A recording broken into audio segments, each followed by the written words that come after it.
Esse tipo de jogo. E o homem de ligação, entendeu? Isso já está ficando um pouco para trás.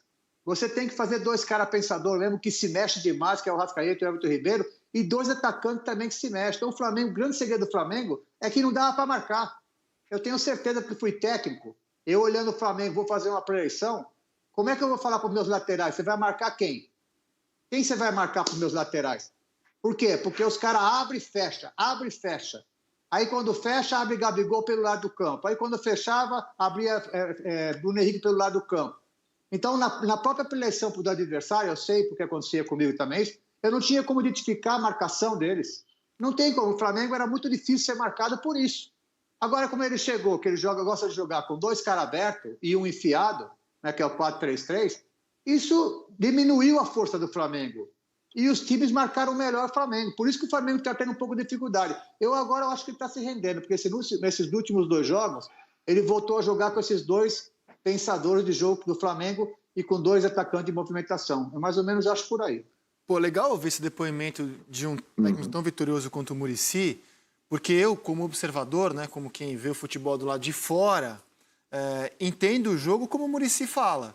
Eu acho que nenhum técnico pode ter um esquema que seja tão maravilhoso que esse esquema esteja acima da qualidade dos jogadores. Não, o meu esquema ganha jogo melhor até do que a qualidade dos jogadores. Você imagina, por exemplo, se a seleção brasileira chegasse e falasse assim, não, eu tenho Romário e Ronaldo, quando os dois estavam no auge. Mas no meu esquema só joga um camisa 9, do lado direito vai jogar um volante, porque o meu esquema é assim. Você imagina se o cara decidir uma coisa dessas? Só mais uma coisinha só, Rizek. Fala, professor. Só mais uma coisinha em relação ao que você está falando. Eu vi várias vezes falar, por exemplo, que Rivaldo e Djalminha não podiam jogar no Palmeiras, isso, que era dois canhotos. O que não pode jogar é dois caras ruins, pô. Vai desculpar, cara. Os caras bons, você tem que achar um lugar para eles. Exatamente. Como o Lucha escalou os dois juntos naquele Palmeiras de 96. Palmeiras campeão paulista do primeiro semestre com mais de 100 gols.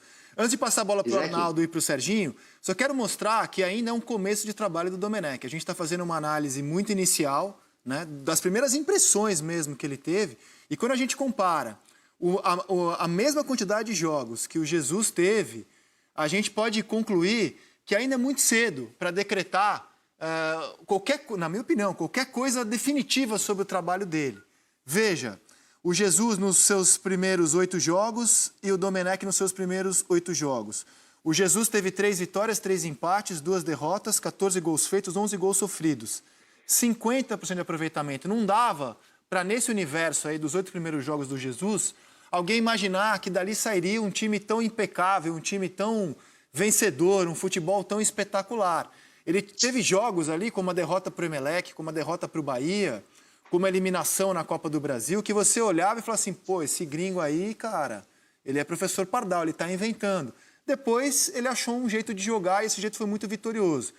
E os números do Domenech, nos primeiros 8 jogos, estão melhores que os do Jesus. O aproveitamento dele é melhor do que o Jesus nos 8 primeiros jogos. O que também não nos impede de fazermos críticas até aqui do que a gente viu, do que a gente está ainda entendendo do trabalho dele. Fala, Serginho. Não, tem só, eu acho, alguns pontos que eu acho que precisam ser esclarecidos até para a conversa andar melhor. Primeiro, essa comparação que a gente faz do Domenech com o Jesus, eu não acho ela exatamente justa, né? Porque quando o Jesus chega, ele tem um monte de ingrediente em cima da pia, né? Tinha coisa que não estava nem cortada, né? Quando o Domenech chega, né, ele já tem coisas dentro da panela, com temperos, etc. É outra história. Então,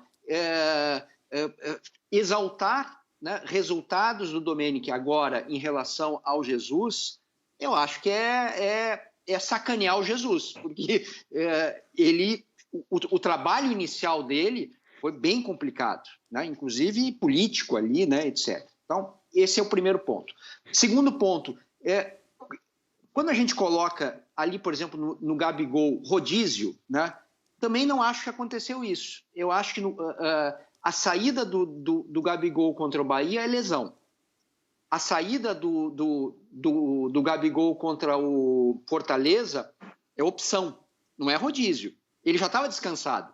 Rodízio eu entendo como... Aliás, eu adoro o rodízio, tá? Acho que é algo muito inteligente para quem tem uma carga muito pesada. Você tem que pegar o fisiologista, pegar o preparador físico, sentar com o técnico e o médico e você começar a trabalhar a possibilidade. Esse cara aqui, com 3 jogos, o risco de estourar vai para 70%. Né? Você não pode perder jogador. Então, o rodízio serve para isso. Serve para você gerenciar com inteligência o grupo de jogadores. Né? O caso do Gabigol não foi esse. Inclusive, quando a gente vê a entrevista do treinador do Flamengo, ele fala, ele gostou do Pedro na Bahia. Né? Então, assim, a gente pode questionar, mas vamos colocar a premissa correta. Né? A premissa correta, nesse caso aí, foi, né, uma opção técnica e não o rodízio. É isso. Perfeito. Não, e assim, eu não estou exaltando os resultados, estou só informando, né, que até aqui os números do Domenech são até melhores do que os números do Jesus, mas achei a sua ponderação super válida. Diga, Arnaldo Ribeiro. Só emendando um pouco o que o Serginho e o Muricy vinham falando, Rizek, em relação às comparações com o Jesus, tem mais um ingrediente. Nós estamos falando de uma temporada completamente atípica, pós-parada, com jogos acumulados, competições simultâneas, atletas em condições não ideais. Então, provavelmente, até o Jorge Jesus mudaria os critérios e não por acaso indicou vários jogadores reservas de bom nível, né, para utilizar melhor nessa temporada caso tivesse permanecido no Flamengo. Então, as comparações eu acho injustas dos dois trabalhos. Aí, em relação ao rodízio, eu também sou um fã de rodízio, eu gosto da forma como o Sampaoli arma as equipes, de acordo com o adversário, poucos permanecem de um jogo para o outro, analisando cada situação, cada adversário, cada condição. Agora, eu estou com o Muricy e não abro. Alguns jogadores são exceções. São privilegiados. Não é que são privilegiados. Sai do chão, a torcida do Mengão. Sai do chão, a torcida do Mengão. Então prepara, mulher. Toma ela, toma tudo.